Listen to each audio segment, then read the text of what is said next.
इस आदमी के चोरी करने का तरीका वाकई काबिले तारीफ है। एक छेद की हुई बॉल को डालते ही चुटकियों में लाखों की कार अनलॉक हो जाती है। गाड़ी में बैठते ही उसने वहां की तलाशी लेना शुरू कर दिया। तभी उसका ध्यान कार में लगी कीमती स्क्रीन पर गया जो उसके किसी काम की नहीं थी और कुछ सोच वही बैठे हंसने लगता है। लेकिन जैसे ही वो जाने को तैयार हुआ, कार का दरवाजा अचानक लॉक हो गया। उसने पूरी ताकत लगाई लेकिन कोई फायदा नहीं हुआ। चोर अब घबराने लगा और जल्दी से पीछे की सीट पर चढ़ गया। लेकिन कई घंटों की कोशिश के बाद भी वो कोई दरवाजा नहीं खोल पाया। कोई उपाय न मिलने पर उसने हैंडल पकड़कर विंडशील्ड को लात मारकर तोड़ने की कोशिश की।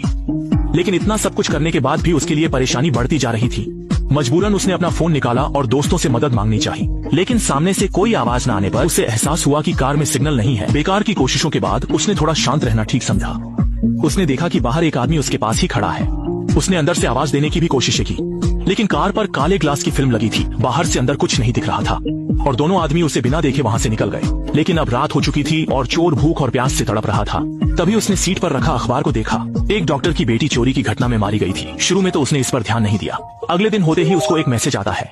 किसी ने उसे मिड कंट्रोल स्क्रीन लगाने का सुझाव दिया। उसे लगा कि शायद उसे कोई बचाना चाहता है और उसने तुरंत स्क्रीन वापस लगा दी। पर भेजी गई वीडियो में सिर्फ इतना नहीं था और अब भी काम नहीं बनने पर उसका गुस्सा बढ़ गया। उसने पीछे की सीट पर जाकर कार के दरवाजे का पैनल तोड़ना शुरू कर दिया। लेकिन जब वो दरवाजा तोड़ने ही वाला था, अचानक सामने से कॉल आया। उसने तुरंत कॉल रिसीव किया और सामने वाले से कार को अनलॉक करने की रिक्वेस्ट की। ఉండిపోతుంటే కార్ డోర్ ఓపెన్ ఉండే కుక్కలేమైనా దూరిని చూడడానికి లోపలికి వచ్చినా। सामने वाले को पता था कि वह झूठ बोल रहा है, फिर भी उसने कार स्टार्ट कर दी। पर अभी कार आगे नहीं बढ़ सकती थी। सामने वाले ने चेतावनी दी कि असली यातना अभी शुरू हुई है। इसके बाद ऐसी से ठंडी हवा निकलने लगी।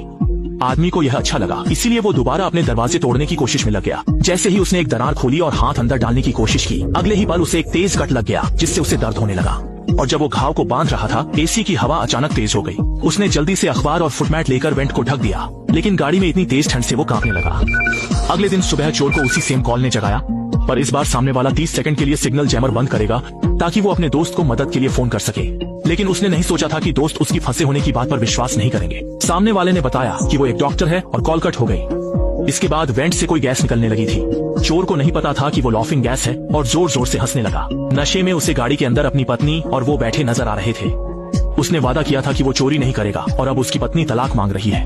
और अगले ही पल कार में फिर से कॉल आते ही वो जाग गया। आदमी पूरी तरह थक चुका था। उसने सामने वाले से खुद को छोड़ने की विनती की। उसने फोन पर बताए गए सामने के बटन को भी दबाया और देखा। उसे लगा कि अब वो निकल सकता है। तभी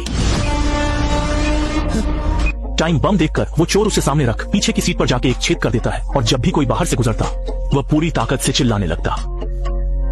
लेकिन यह सब बेकार था, क्योंकि हर बार जब वह चिल्लाता, कार के अंदर से तेज और कर्कश की आवाज आती। पर बॉम्ब में अब काउंटडाउन शुरू हो चुका था और